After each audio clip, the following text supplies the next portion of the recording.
आज विश्व योग दिवस है। मौके पर सीएम शिवराज समेत प्रदेशवासियों ने अपने घर पर ही रहते हुए अपने परिवार के साथ योगाभ्यास किया।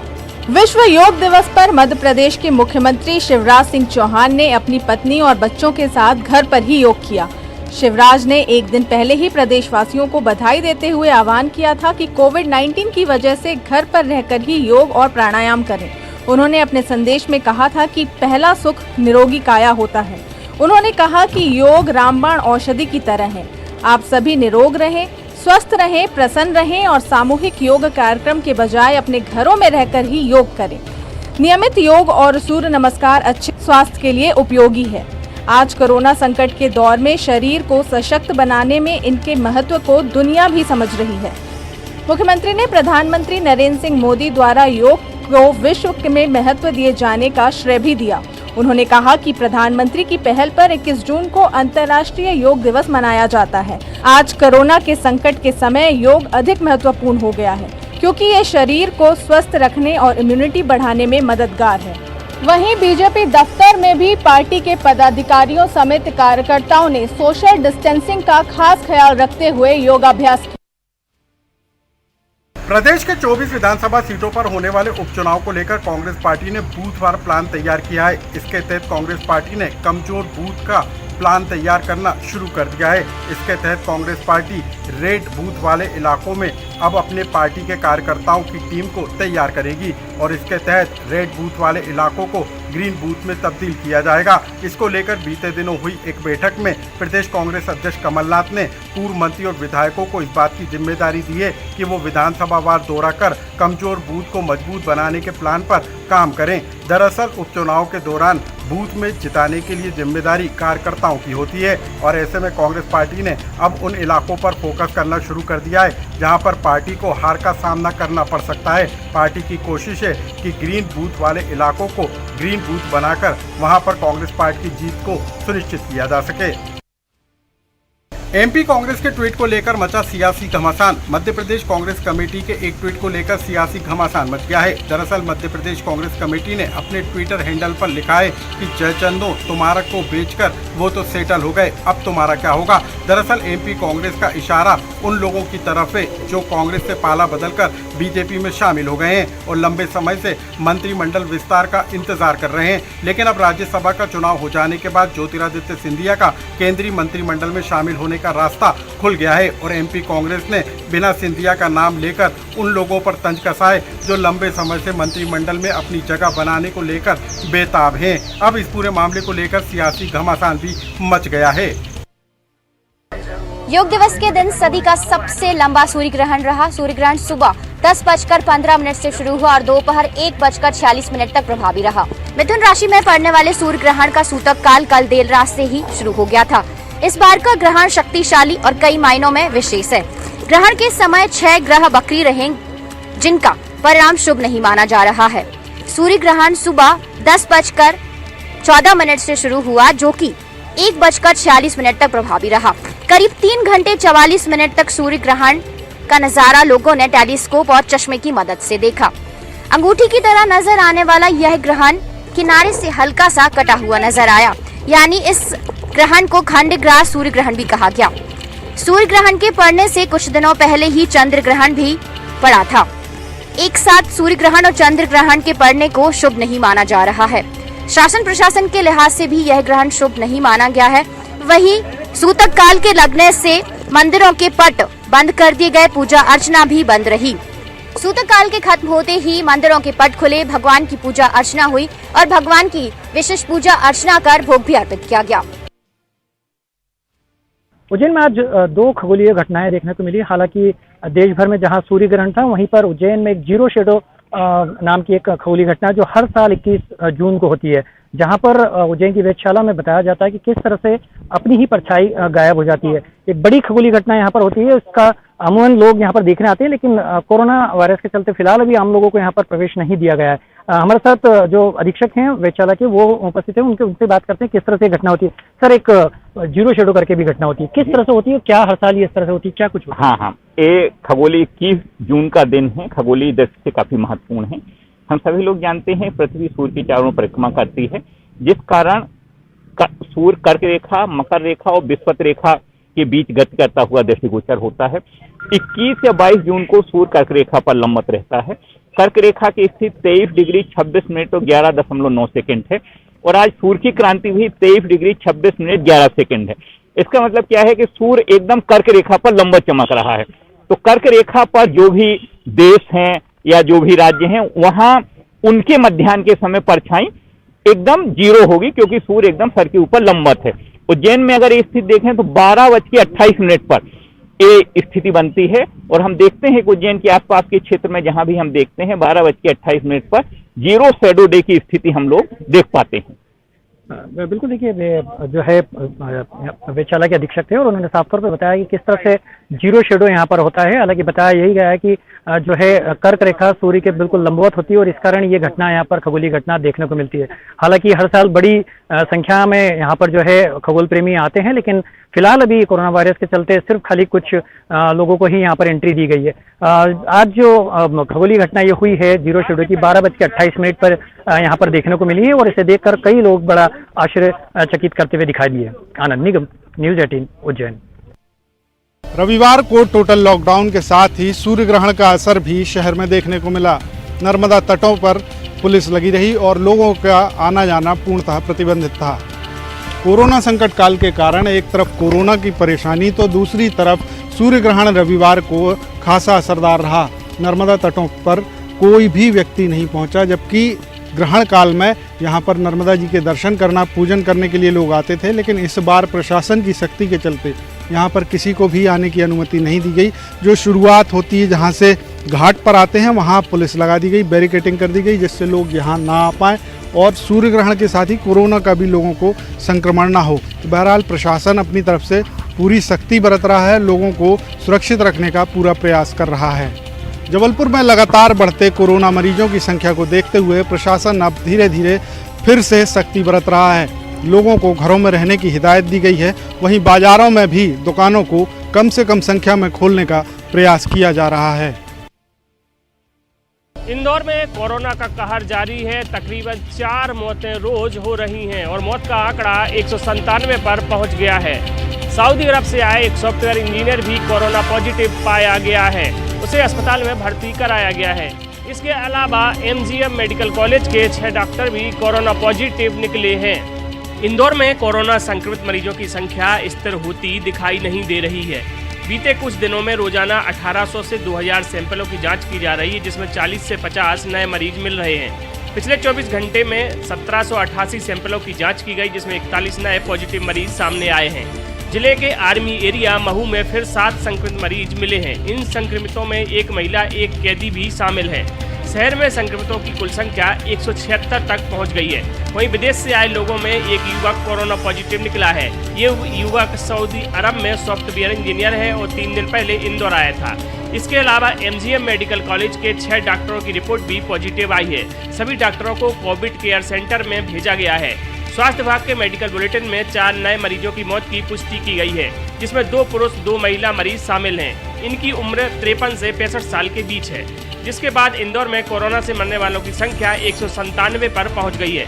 इंदौर में कोविड-19 के मरीजों की मृत्यु दर लंबे समय से राष्ट्रीय औसत के मुकाबले ज्यादा बनी हुई है। इस महामारी का प्रकोप कायम रहने के कारण ही इंदौर जिला अब भी रेड जोन बना हुआ है। केंद्र सरकार के वंदे मातरम मिशन के तहत विदेशों में फंसे भारतीयों की वतन वापसी भी जारी है और आज किर्गिस्तान में फंसे स्टूडेंट्स को लेकर एक विशेष विमान इंदौर एयरपोर्ट पर पहुंचेगा।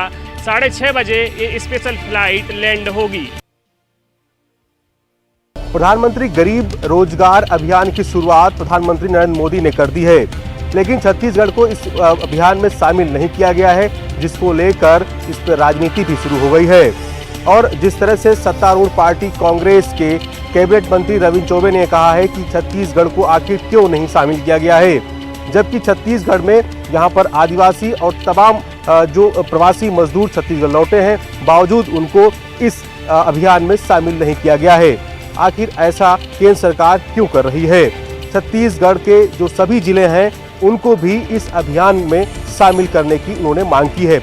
इसके अलावा मुख्यमंत्री भूपेश बघेल ने भी प्रधानमंत्री को पत्र लिखा है और पत्र के माध्यम से प्रधानमंत्री से मांग की है कि छत्तीसगढ़ के जो आसपास के जो राज्य हैं उनको शामिल किया गया है, लेकिन छत्तीसगढ़ को आखिर क्यों नहीं शामिल किया गया है, जबकि यहाँ पर 4 लाख से भी अधिक प्रवासी मजदूर अन्य राज्यों से लौटे हैं। तो यहाँ के भी मजदूरों को इस अभियान में शामिल किया जाना चाहिए।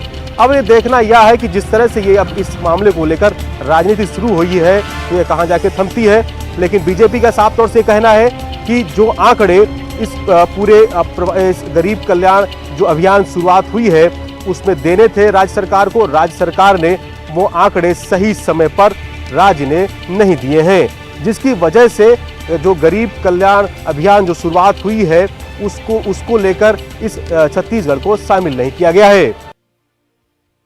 पेट्रोल और डीजल की कीमतों में बढ़ोतरी का सिलसिला लगातार जारी है। पेट्रोल की कीमतों में जहां 34 पैसे की बढ़ोतरी रायपुर में दर्ज की गई है, वहीं डीजल की कीमतें 58 पैसे प्रति लीटर बढ़ गई है। एक समय ऐसा था जब डीजल की कीमतें पेट्रोल से काफी कम होती थी, लेकिन अब दोनों की कीमतें लगभग समान हो गई हैं। दोनों की कीमतों में अंतर केवल 1 रुपए 95 पैसे का रह गया है और इसका सीधा असर आम आदमी की जेब पर पड़ रहा है।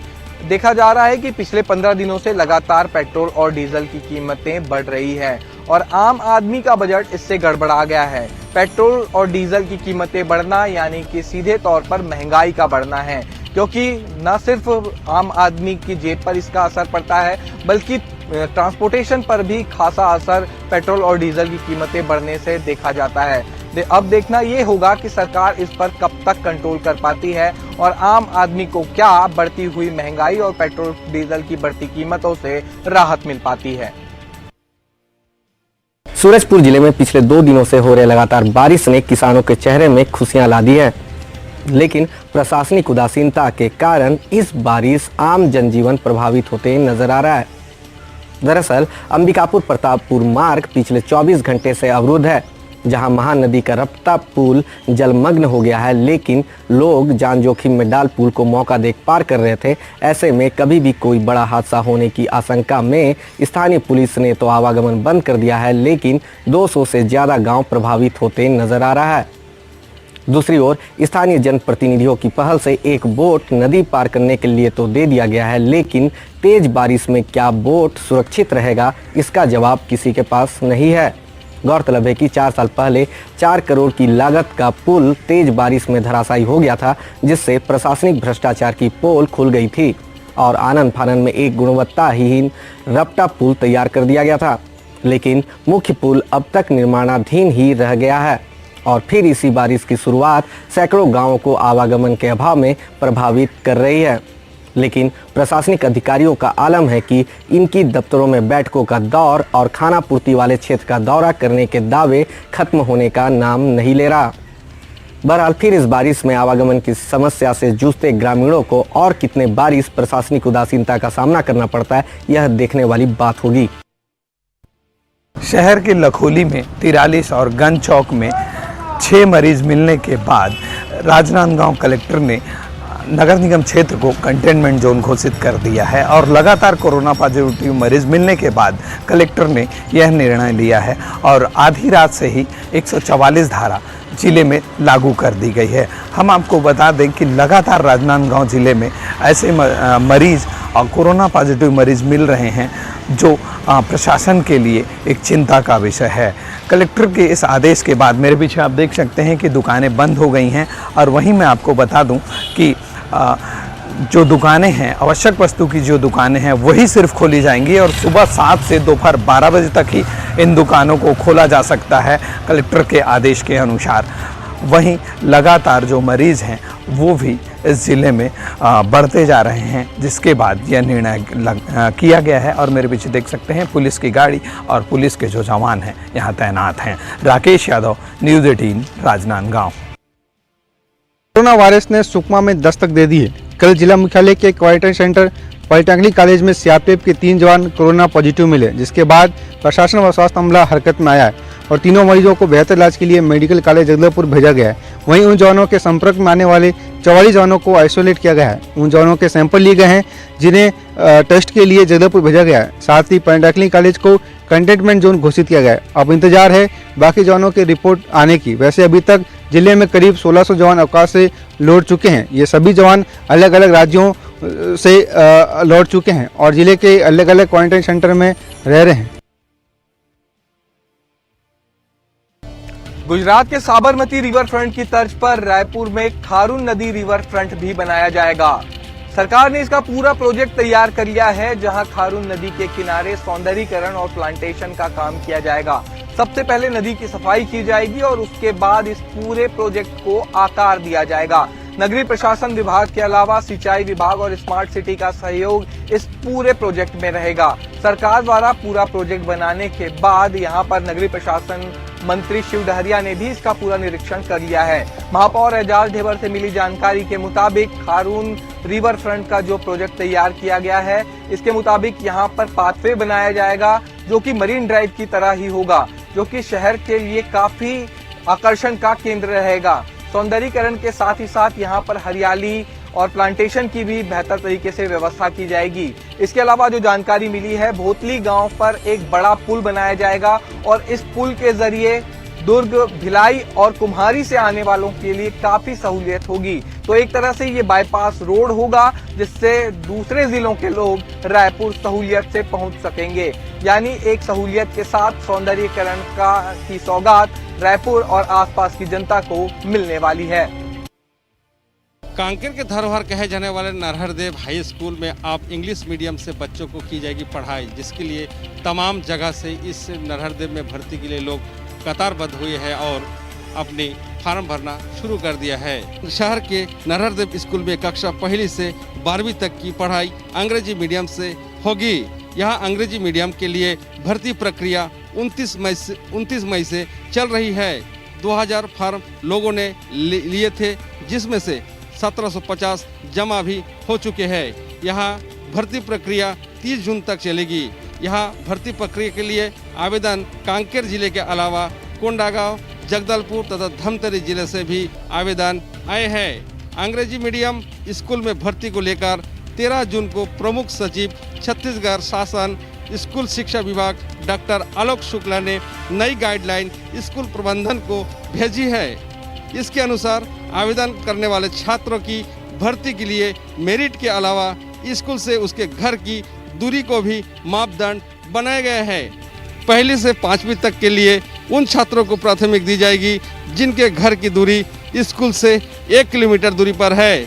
6वीं से 8वीं की कक्षा तक के छात्र के घर की दूरी 3 किलोमीटर दूर, वही 9वीं से 10वीं के छात्र के घर की दूरी 5 किलोमीटर दूर, 11वीं तथा 12वीं के छात्र के घर की दूरी 7 किलोमीटर दूर होगी। 1 से 5वीं तक के हिंदी तथा अंग्रेजी मीडियम दोनों से पढ़कर आने वाले छात्रों को समान महत्व दिया जाएगा, जबकि कक्षा 6वीं से 12वीं तक के उन छात्रों को प्राथमिकता दी जाएगी जो अंग्रेजी मीडियम के छात्र है। इन सब को आधार बनाकर मेरिट लिस्ट बनाई जाएगी। आपको बता दें, कांकेर में इससे पहले भी तमाम स्कूलों को इंग्लिश मीडियम बनाया गया था, लेकिन वहाँ पे पुस्तक की कमी और शिक्षक की कमी के चलते वहाँ पढ़ाई ठप पड़ी हुई थी। लेकिन अब शासन की नई पहल से नरहरदेव को इंग्लिश मीडियम शुरू करने जा रहा है। अब देखने वाली बात यह होगी कि कब तक सुचारू रूप से इस नरहरदेव स्कूल में इंग्लिश मीडियम की पढ़ाई शुरू की जाती है।